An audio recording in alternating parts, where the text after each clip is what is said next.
Praise the lord. అందరూ బాగున్నారా? ప్రభు కృపను బట్టి మీరు చేస్తున్న ప్రార్థన బట్టి నా దేన సంఘం, నా దేన కుటుంబం నేను క్షేమంగా ఉన్నాను. అందుని బట్టి దేవుని నామానికి మహిమ కలుగును గాక. ఈ సమయంలో చిన్న ప్రార్థన చేసుకొని వాక్య భాగాన్ని మనం ధ్యానం చేసుకుందాం. ప్రార్థన. ప్రేమ నమ్మకం కలిగిన మా ప్రియ పరలోక తండ్రి, ఈరోజు నీ వాక్యం ద్వారా మాతో మాట్లాడి నీకు వాక్యమైన రొట్టెతో మనం పోషించమని మా కొరకు త్వరలో రాబోతున్న నజరేసే నామలో మనవులు అడిగి వేడుకుంటున్నాను తండ్రి. ఆమెన్. దేవుని వాక్యాన్ని ధ్యానం చేసుకుందాం. ఇర్మియా గ్రంథము 33వ అధ్యాయము 3వ వచనం. నాకు మొర్ర పెట్టుము, నేను నీకు ఉత్తరం ఇచ్చేదను. నీవు గ్రహింపలేని గొప్ప సంగతులను, గూఢమైన సంగతులను నీకు తెలియజేతును. దేవుడి మాటలు నేను నా హృదయంలో ఫలింపచేయునుగాక. దేవుని నామానికి మహిమ కలుగునుగాక. ఇక ఇర్మియా గ్రంథం నుంచి ఈ మాట ద్వారా స్పష్టంగా దేవుడు మనతో మాట్లాడుతున్నాడు. ఈ రోజుల్లో మనకి ఆపద వచ్చిందనుకో, మన స్నేహితులకు ఫోన్ చేస్తే వారు ఆ ఫోన్ తీసి మనతో మాట్లాడకపోవచ్చు, లేకపోతే ఎవరితోనైనా మన సమస్య చెప్పుకోవాలనుకుంటే వారు వినకపోవచ్చు. కానీ ఈ యొక్క పరిశుద్ధ గ్రంథంలో 33వ అధ్యాయం ఇర్మియా గ్రంథము 3వ వచనము, ఈ యొక్క లేఖనాన్ని ఎత్తిపెట్టి మనం ప్రార్థన చేసినప్పుడు ఎటువంటి సమస్య నుంచైనా మనము తప్పకుండా విడుదల పొందుకుంటాము. మనకి జవాబు ఖచ్చితంగా వస్తుంది.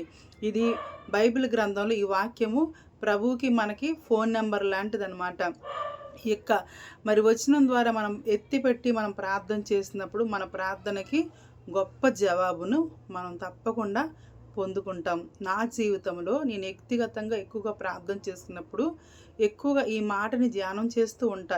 ఈ మాట పదే పదే అంటూ నేను అనేక కుటుంబాల కొరకు నేను ప్రార్థన చేస్తా. అంటే దేవుడు నా మొర విని తప్పకుండా వారి కుటుంబంలో విడుదల కలుగు చేయాలని. అదేవిధంగా ఆత్మీయంగా మన జీవితంలో ఎట్టి విధంగా మనం ప్రభువుకు మొర పెడుతున్నాము. మన భక్తి అనేది పెదవులతో మొర్రపెట్టేవారుగా ఉండకూడదు. మన హృదయ అంతరంగాల నుంచి మనం ప్రభువుకి మొరపెట్టాలి. యేసు ప్రభువారు వారి శిష్యులు అందరూ అపోస్తులైన మరి పేతురు, మరియ చాలామంది శిష్యులందరూ కూడా యేసు ప్రభు మరణించి పరలోకానికి ఆరోహణమైపోయిన తర్వాత వారు ఒకటే అనుకుంటారు, మనం ఏదైనా శక్తి పొందుకోవాలన్నా, బలము పొందుకోవాలన్నా, ప్రభు కార్యాలు మన ద్వారా జరగాలంటే మనం ప్రభువుకి మొరపెట్టాలి. ఎలా మొరపెట్టాలంటే హృదయ అంతరంగం ద్వారా ఏక మనస్సు, ఏక ఆత్మ కలిగి ఏక స్వరంతో ప్రభువుకు మొరపెట్టుకోవాలని చెప్పి ఒకానొక దినమందు పెందెకోస్తు పండుగ దినమందు మేడ గది మీదకి వెళ్ళిపోయి శిష్యులందరూ కూడా ఒకే మనసుతో ప్రార్థన చేస్తారండి. నిజంగా ఆయన్ని ఆరాధించేవారు ఆత్మతో సత్యంతో ఆరాధించమని దేవుడి లేఖనాలు మనకి తెలియపరుస్తున్నాయి. శిష్యులందరూ కూడా మరి ఒకే మనసుతో ఒకే ఆత్మతో ప్రార్థన చేసినప్పుడు పరిశుద్ధాత్మ అగ్ని 4 విభాగాలుగా విభాగింపబడి వారి మీద వ్రాలగా ప్రతి ఒక్క నాలుక మీద కూడా పరిశుద్ధాత్మ కుమ్మరించబడినప్పుడు వాక్శక్తి వాళ్ళందరికీ అనుగ్రహించబడింది. ఆ పరిశుద్ధాత్మ పొందుకున్నప్పుడు వారు అన్య భాషలు మాట్లాడారు. ఆ పరిశుద్ధాత్మ పొందుకున్నప్పుడు వారు అనేక అద్భుత ఆశ్చర్యకార్యాలు వారి ద్వారా ప్రభు జరిగించారు. దానికి కారణం ఏంటంటే వారు ఏక హృదయంతో మొరపెట్టారండి. ఈరోజు కుటుంబ జీవితాల్లో భర్త భార్య ఇద్దరు కలిపి ఏక స్వరంతో ప్రభుకు మొరపెట్టాలి. అదేవిధంగా వారికి బిడ్డలుంటే కలిసి ఏక స్వరంతో మొరపెట్టాలి. కుటుంబ ప్రార్థనలో మొరపెట్టాలి, వ్యక్తిగత ప్రార్థనలో మొరపెట్టాలి, ఒంటరి ప్రార్థనలో మొరపెట్టాలి. మనం చేసే మొర ప్రభు సన్నిధికి చేరుకోవాలి. అట్టి విధంగా మనం మొరపెట్టుకోవాలి. మొరపెట్టుకుంటున్న మనము మన సమస్యలు మనుషుల దగ్గర మొరపెట్టుకుంటున్నామా, మరి బంధువుల దగ్గర మొరపెట్టుకుంటున్నామా, ఇరుగు పొరుగుల దగ్గర మొరపెట్టుకుంటున్నామా? ఎవరి దగ్గర మొరపెట్టుకుంటే ఒకరోజు వాళ్ళు నీ మొరంతా విని ఒకసారి నేను హేళన చేస్తారు. నువ్వు బాగున్నప్పుడు, నువ్వు సంతోషంగా ఉన్నప్పుడు నీ జీవితం ఒకప్పుడు అలా కదా ఇలా కదా అని చెప్పి వారు హేళన చేస్తారు. కానీ నువ్వు ఏ స్థితిలో ఉన్నా నువ్వు మనస్ఫూర్తిగా నీ మొరంతా ప్రభువుకి చెప్పుకున్నప్పుడు దేవుడు నీ మొర ఆలకించి నీ కన్నీటిని తుడిచి నీ నిందకు రెట్టింపు ఘనత దేవుడు నీకు తప్పకుండా అనుగ్రహిస్తాడు. పరిశుద్ధ గ్రంథం బైబిల్లో లేయా జబ్బు కండ్లు కలిగి ఉంది. తను భర్త ప్రేమ పొందకపోయినప్పటికీ, తనని ఎవ్వరు అంగీకరించకపోయినప్పటికీ, తన పై రూపం చూసి ఎవ్వరు కూడా ఆమెను ప్రేమించకపోయినప్పటికీ ఆమె మొర్రపెట్టుకుంది. హృదయమార మొరపెట్టుకుంది, ప్రభువా నీ దాసురాలు నన్ను కటాక్షించు ప్రభువా, నాకు బిడ్డలు దయచేవా ప్రభువా, నా భర్త ప్రేమ ఎలాగో నాకు లేదు ప్రభువా, నాకు బిడ్డలకి ప్రేమైన నాకు దయచేవా అని ఆమె ప్రార్థన చేసినప్పుడు లేయ మొర దేవుడు విన్నాడు. చక్కటి బిడ్డలను ఇచ్చాడండి, చక్కటి బిడ్డలను అనుగ్రహించాడు. అందుని బట్టి దేవుని నామానికి మహిమ కలుగును గాక. లేయాలంటే ప్రార్థనా జీవితం మనం కలిగి ఉండాలండి. మన మొర ఆయన ఆలకించాలి. మనం దేవుని సన్నిధిలో మొర పెట్టుకున్నప్పుడు ఆ మొరకి జవాబు పొందుకునే ప్రార్థన నీవు నేను కలిగి ఉండాలని దేవుడు ఆశపడుతున్నాడు. ప్రార్థన ఎంతో శక్తివంతమైందండి. ప్రార్థన పరిస్థితుల్ని మారుస్తుంది. నీ మొర ఎలా ఉంది? ఒకానొక ఊరిలో ఒక వ్యక్తికి దెయ్యం పట్టింది. చాలామంది దగ్గరికి ఆ దెయ్యాన్ని పట్టిన వ్యక్తిని తీసుకువెళ్తున్నారు. అనేక మంది దైవజనులు కూడా తీసుకెళ్తున్నారు. ఆ దైవజనులు ఆ వ్యక్తికి ప్రార్థన చేయడం దగ్గరికి వెళ్తే ఆ పాస్టర్ గారి పేరు శ్రీను అంట. శ్రీను ప్రార్థన చేయడానికి అనే పాస్టర్ గారు దెయ్యం దగ్గరికి వస్తే ఆ శ్రీను చేతులెత్తి ప్రార్థన చేస్తుంటే ఆ దెయ్యం అంటుంది, ఏ శ్రీను, నీకంత సీన్ లేదు, నువ్వు నీ భార్యనే ప్రేమించవు, నువ్వు వేషధారణ జీవితం జీవిస్తున్నావు, నువ్వు కుటుంబంలో ఒకలాగా ఉంటావు, సంఘంలో ఒకలాగా ఉంటావు, నువ్వు సేవకుడు ఉండవలసిన లక్షణాలు నీకు లేదు, నాకు ప్రార్థన చేయడానికి వచ్చావా, నేనేమి నుంచి వదిలిపోను అని చెప్తుందంట. అతను సిగ్గుపడిపోయాడంట.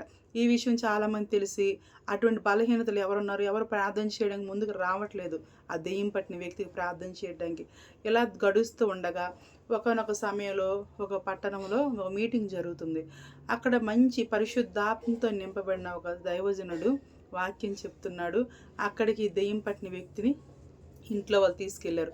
ప్రార్థన అంతా అయిపోయిన తర్వాత ఆ దైవ సేవకుడితో చెప్తున్నారు, పాస్టర్ గారు ఎంతోమంది ప్రార్థన చేస్తున్నారు కానీ దెయ్యం పోవట్లేదు, కొంచెము మరి మా కుమారుడు కోసం ప్రార్థన చేయండి, దెయ్యం పట్టిన వ్యక్తి కోసం ప్రార్థన చేయండి అన్నప్పుడు ఆ యొక్క మరి దైవజనుడు తప్పకుండా ప్రార్థన చేస్తాను, దేవుడు సహాయం చేస్తాడని చెప్పి ధైర్యంగా ప్రార్థన చేయడానికి వచ్చాడు. ఆ దైవ సేవకుని చూసి దెయ్యం అంటుంది, ఓ దైవ సేవకుడా, నేను ఎప్పటి నుంచి ఉన్నానో నీకు తెలుసా? ఆది కాండంలోని మరి ఏదో వనంలో ఉన్నప్పటి నుంచి నేను జీవిస్తూ ఉన్న దెయ్యాన్ని నువ్వు నన్ను వదలగొట్టలేవు, నీకంతా మరి అంత సీన్ లేదు, నీ వల్ల కాదు అంటుందంట దైవజనుడికి. ఆ దైవజనుడు ఒకే మాట చెప్పాడంట, నేను ఎప్పటి నుంచి ఉన్నానో నీకు తెలుసా దెయ్యమా? యేసు నామములో ఆజ్ఞాపిస్తున్నాను విను, తల్లి గర్భంలో రూపింపబడక మునుపు, పిండమునైన నుండక ముందు, నా యొక్క జగత్ పునాది వేయబడక మునుపు నేను పరలోకంలో ఉన్నాను, అక్కడ నేను ఎప్పటి నుంచో జీవిస్తున్నాను అని చెప్పాడంట. యేసు నామములో ఈమెను వదిలిపోవాలి, ఈయన వదిలిపోవాలని ప్రార్థన చేశాడు. ఎంత జ్ఞానంగా సమాధానం చెప్పాడండి. దెయ్యం ఏమంటుంది, నేను ఆదికాండం నుంచి ఏదో వనంలో నుంచి ఉన్నాను అంటుంది. ఆ సేవకుడు అంటున్నాడు, తల్లి గర్భములో నేను రూపింపబడక మునుపు, జగత్ పునాది వేయబడక మునుపు నేను ప్రభు దగ్గర ఉన్నాను అని చెప్పాడు. వెంబడే దేని టప్ అని పోయింది. అలా ఉండాలండి ప్రార్థన, అలా ఉండాలి. మనం మొర పెడితే దేవుడికి మహిమ రావాలి. ఈరోజు నువ్వు మొర పెడితే మహిమ వస్తుందా, అవమానం వస్తుందా? ప్రియ కుమారుడా, ప్రియ కుమార్తె, ప్రియ సహోదరుడా, ప్రియ సహోదరి, నా అక్క, నా చెల్లి, నా తమ్ముడు, నా అన్న ఆలకించండి. నీ మొర ప్రభువును మహింపరచాలి. నువ్వు మొర పెడితే, నువ్వు ప్రార్థన చేసి అనేక మంది అవసరాల అక్కతలు తీర్చబడాలి. అట్టి విధంగా ఉండాలి. పరిశుద్ధ గ్రంథంలోని దోర్కా అనే ఒక మరి శిష్యురాలు, ఆమె ఎంతో ప్రార్థన పర్రాలు, విధవరాల దగ్గర ఆమె నివసిస్తుంది.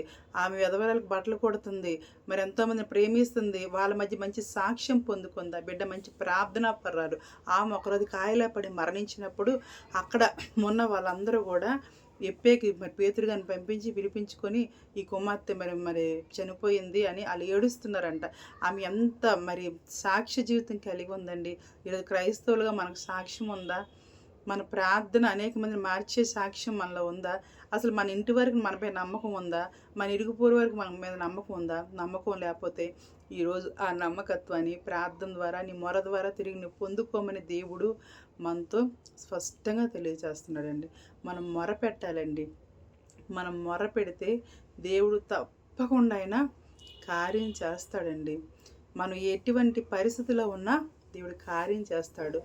మరి అపోస్తలుడైన పౌలు శీల చెరసాలు ఉన్నప్పుడు ఆ చెరలో నుంచి మొరపెట్టినప్పుడు దేవుడు వాళ్ళు మొర ఆలకించాడండి. నువ్వు ఏ చెరలో ఉన్నావమ్మా? అప్పులనే చెరలో ఉన్నావా? ఆర్థిక పరిస్థితులనే చెరలో ఉన్నావా? అనారోగ్యమైన చెరలో ఉన్నావా? మరి గర్భిణీ లేకుండా ఉన్న చెరలో ఉన్నావా? ఎటువంటి స్థితిలో ఉన్నా నువ్వు మొర్రపెట్టు, దేవుడు తప్పకుండా ఆలకిస్తాడు.